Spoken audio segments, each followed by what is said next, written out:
So right now we're standing in a room that we call Mukkrasan.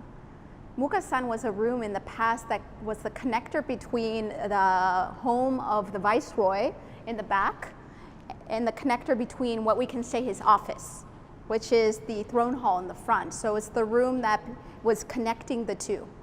And so we use this room for this exhibition for the purpose of almost like an information center.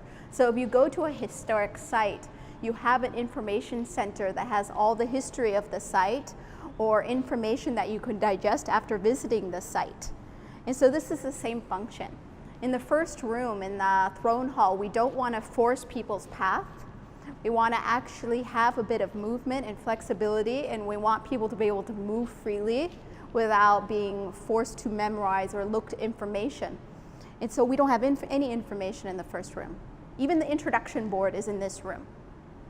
And so this is the function. So the concept behind this is we separate it into two sides, which is how can you see the different layers of history on a site, in a historic site like the throne hall, when it's invisible? How do you see multiple layers of the past that can coexist through the tangible elements, which are the structures, the buildings, the urban planning, and the intangible, which is like music or language?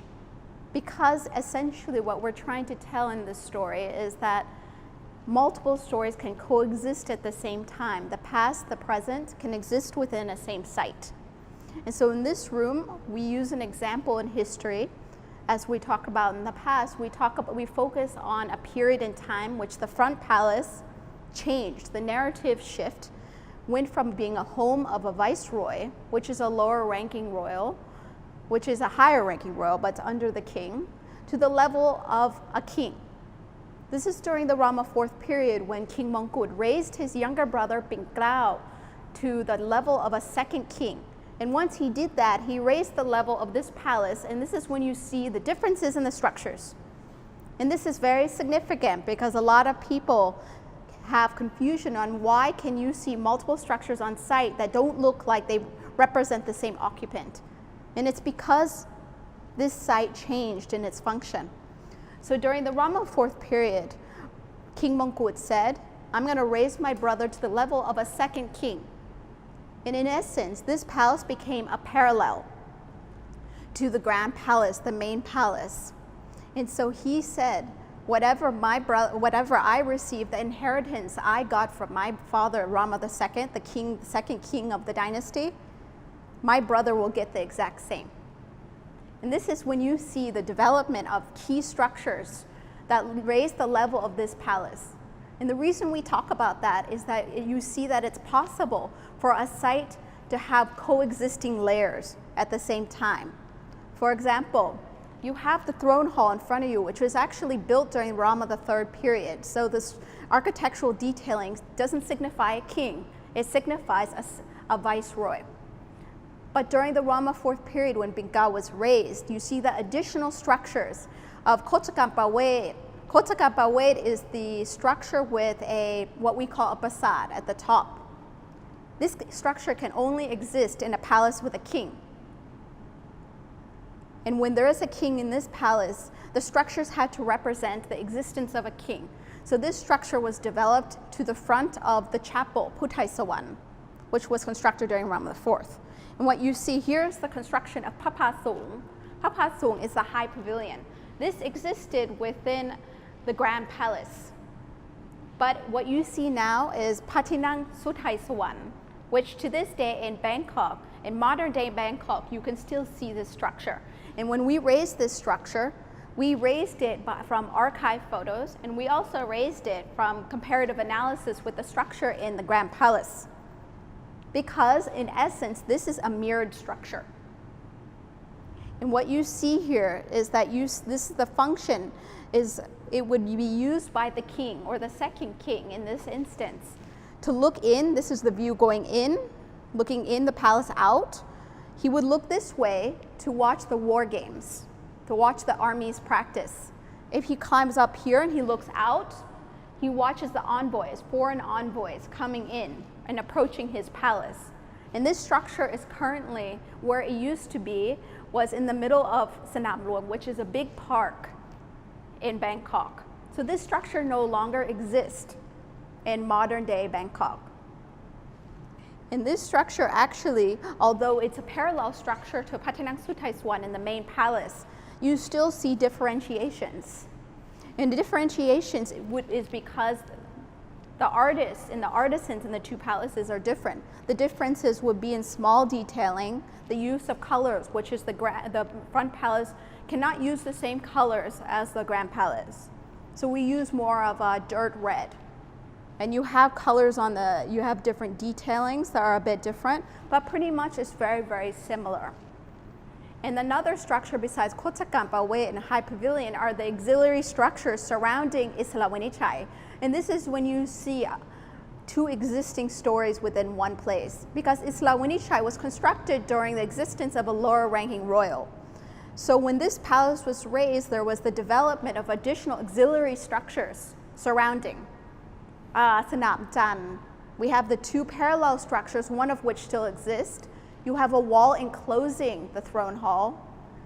And if you go to the Grand Palace, this structure looks almost exactly the same, because the intention was to almost create a mirrored image of Isla Winichai throne hall and Patinang Amlin. It's not exactly the same though, because we need to remember that here there's another layer of history that still existed, which is the structure that came before the existence of a king. So that's a very unique point. So now you must ask, how does this connect with the front room? How does this connect with the throne hall? How does this connect with Wangna Niramit? Well, like I said, we need to think about, we're talking about the idea of in a room in a historic site. You can have multiple stories and layers of history that coexist. It's not that one period in history exists and ends and then begins another one. They can exist at the same time. So we're raising an example. But then in this room, similar to the first room, we need to remember that this is a project that focuses on creativity. So everything in this exhibition is created by individuals that were invited to interpret the site. And the invitation was extended not only to artists, it was extended not only to performing artists, not only to architects that are within the fine arts department, but also architects that are academics in outside institutions like Silpakorn University. We invited 2 architects to select a clue, which in their case was an old map. And this is a map from the early Rama V period, the 5th king of the dynasty.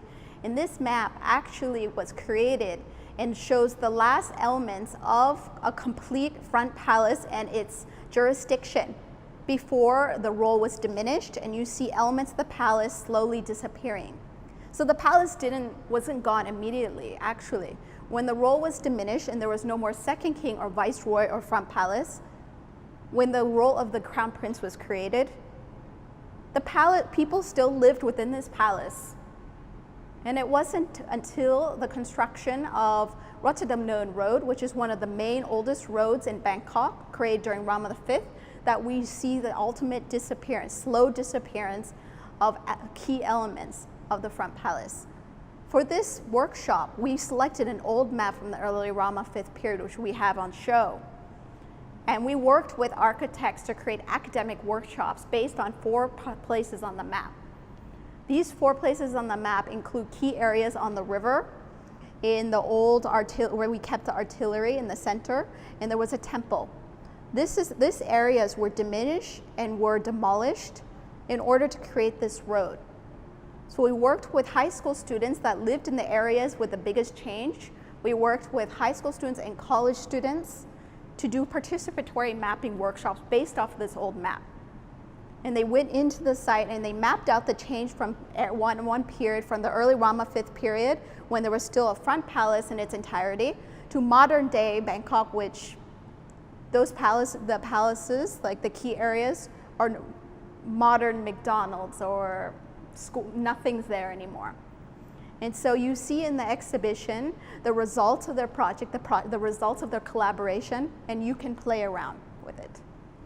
And then now we're going to move on to another point of creation, because like the first room, we wanted to invite people in to work with the sites and create artwork based on interpretations and inspiration off of the rooms and off of elements of history and clues that we give them. And so we invited a textile designer into the site to work with, to create a curtain for two of the doors. We talk about how we worked with a textile designer to interpret the site. And she's interesting because she's a textile designer who likes to work with recycled materials, with pre-existing found materials. And so she actually, she created this curtain that you see now. It's made entirely out of metals.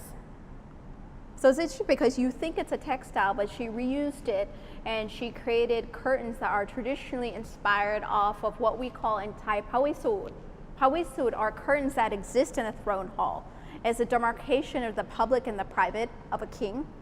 Because in the throne hall, everything is demarcated. When you walk in the room, you have what we call spirit walls in the form of mirrors that are in front of every door. It has two functions. It deflects the evil, but it also demarcates the space between the public who come in to meet the king and the king. The curtain has the same function. The curtain will exist on two sides of the throne, and when the king is not ready for the meeting, it will be closed on both sides. And once he's ready for work, it's open. And so the textile designer says she's really inspired about this idea of public and private, and about the idea of curtains, and also the idea of time and layers that exist and build up on textiles. Because she said that she's interested about the idea that if you put a textile, let's say the textile curtains that exist in a throne hall, in a room, she's interested in the buildup of history, you can say, in stories from year 1 to year 50, 50 to 100, 100 to 150, and onwards. Because with each year, the story never ends. The history doesn't end. The stories of the room continue with each meeting, with each stain, with each wear and tear. Every day, the story keeps going in movement because the curtains will record anything that happens to that room, down to the humidity, down to anything, even the damages will be recorded. So essentially you see multiple layers of stories and history that start building up over time. And she wants to create this through the curtain. So what she ended up doing is that she used the golden curtain and she created the effect of what she called bruises of time by using chemical reactions, because we have to remember this is a metal.